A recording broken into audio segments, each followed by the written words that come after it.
Hey guys, welcome back to the channel. Glad to have you here like always. A week or two ago, we talked about the seed hoppers. Now this week, we're going to be talking about the nest. We're very close to the beginning of the breeding season again, with just a couple of months before we start to pair up. Usually I like to begin my breeding season in October. So we have about 3 months before the season starts all over again. And you're probably wondering, what type of nest do you like to use? All of my cages have the same type of nest, but what nest is going to be best for you? Well, it's all going to depend on the type of bird that you are working with. We're going to go through a couple of different nests, and hopefully by the end of this video, you'll be able to decide which nest is best for you. But before we get into all the different types of nests that I like and would recommend for your aviary, let's take a look at some of the birds that I have available. If you're interested in purchasing any of these birds, make sure to go to the description box of this video. There you're going to find the links to my Facebook page and my Instagram page. Those are the two best methods right now to get a hold of me. You can message me and let me know what you're interested in. I have Gouldians both in greenback and in yellow. I also have some spare female Gouldians that a lot of you guys have been asking for. You always ask for spare females, and I usually don't have spare females, but I do have some now. I have some star finches, I have some masked grass finches, some owl finches, and a couple others that will be coming available soon. Now let's get back to our video. So going on with nest number one that we have here is this wicker style nest. Now this nest is going to work perfect for smaller species of birds like the African waxbills. For example, like the orange-breasted waxbills, the strawberry, red-billed firefinches, red-cheeked cordon blues. This is going to be a great nest for them. There are a lot of cons to this style of nest. Number one, you see those hooks back there? This nest, you have to hang it on the inside of your cage. So it's going to be very difficult to do nest inspections with this type of nest because you would have to literally unhook it from your cage, bring it out to look inside, and maybe check the fertility of your eggs, maybe see how many chicks have hatched, if you're planning on close banding the chicks, etc., etc. So pulling this nest out could become a problem with your breeding because a lot of these smaller waxbills, they're very picky and they enjoy their privacy. And anytime that you remove the nest, or anytime that they feel like you've discovered the nest, they are more prone to tossing and they are more prone to abandoning those chicks. So although this nest does serve a good purpose, it does have cons that you have to be aware of, and it could become a problem later on if you want to ban the birds or do anything else. Now there are other types of nests, for example, like this wicker style where they don't have the top portion and they are opened. If you have an open nest, that is pretty much only for canaries or any type of serene style finch. You don't want to have an open nest for any type of finch that likes to do closed nests like these smaller waxbills, Gouldians, owls, all those types of birds like cavities. So they prefer nests that are closed. All right, let's move on to nest number two. And it is this one right here. Nest number two, as you can see, this is my preferred nest. This is what I have in every single one of my breeding cages. Now, this nest is from 2GR, and that is the brand that makes this closed nest box. And when I originally bought this nest years ago from that company, it was my favorite one. As you can see, all of my cages, like I said, had it. But if I could go back right now and change it to a different one, it'll be to the following nest that I'm going to show you guys, and I'll explain later on why it is that I would switch over. But this nest is very good for owl finches, for Gouldians, star finches, pretty much any Australian species of finch will do very good in this style nest box. The cons that it has are that it does tend to be quite shallow. It's not deep enough. Preferably, you want nests that are deeper.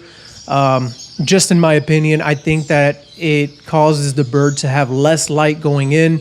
It also helps the bird hide. The majority of the species, while they're sitting in here, it's very hard for them to hide because you could see the top of their head popping up through the top, and then they don't feel secure. If the bird doesn't feel secure, it might fly out of the nest once it sees you. So you want to try to have nests that are deeper. This nest works. I continue to use it in all of my cages because unfortunately I have so many already. It's very difficult for me to make a switch over to something else and spend that much money converting all of these nests into something else. So this was the original nest that I bought years ago from that company, 2GR.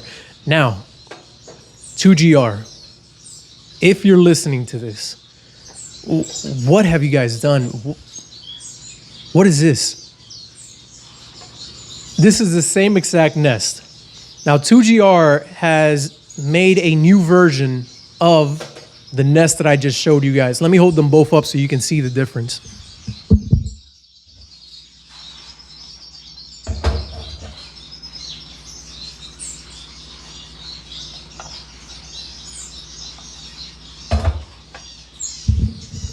Now, they're not too much different. This one's a little bit more slicker. The edges are rounded up. It doesn't have that bottom portion attached to it like this one does. As you can see, that bottom portion right there, that little inch that pops out, that stopper is so that the birds can't fly underneath, because unfortunately this nest is not deep enough. So most cages, when you open up the little gate, you have a little opening section down here where they can slip out. So this one already has it attached. On these, it's pretty good because it already has it attached. I've had some in the past break off because they are very flimsy. 2GR now, what they have done is that they created this. And I'll show you guys exactly how this gets put on the nest.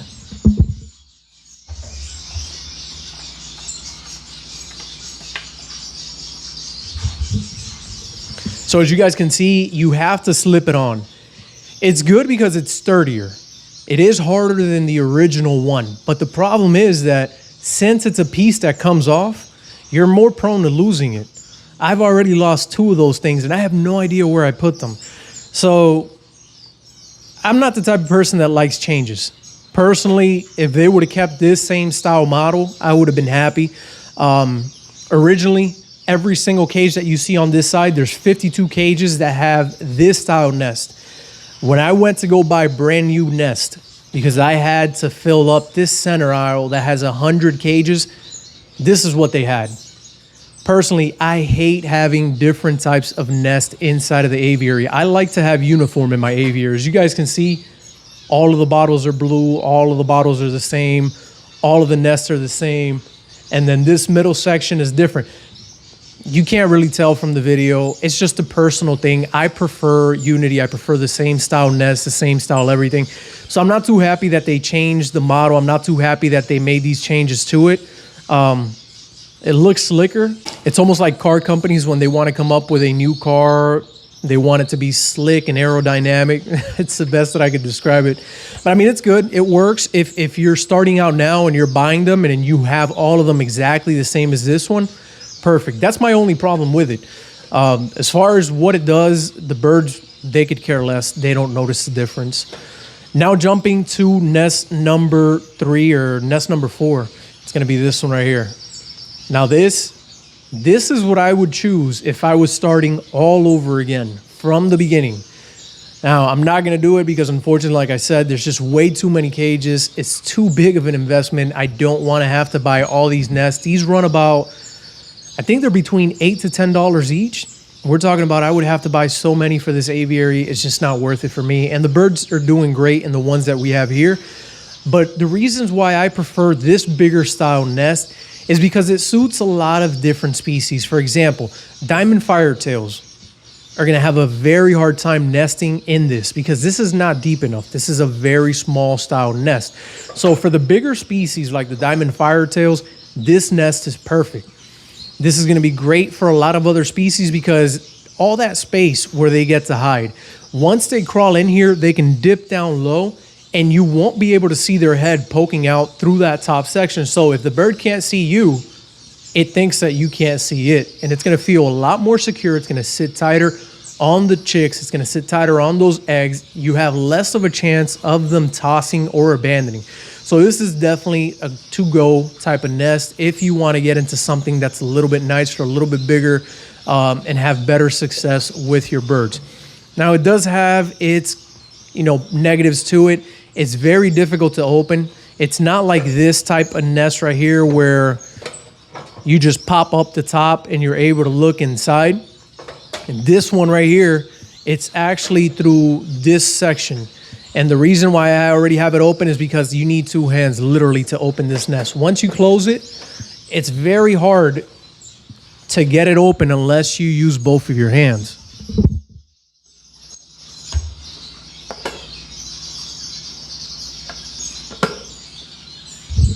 So you kind of have to pull up on this section, pull up, and then pull this backwards, and then you're able to open up that nest.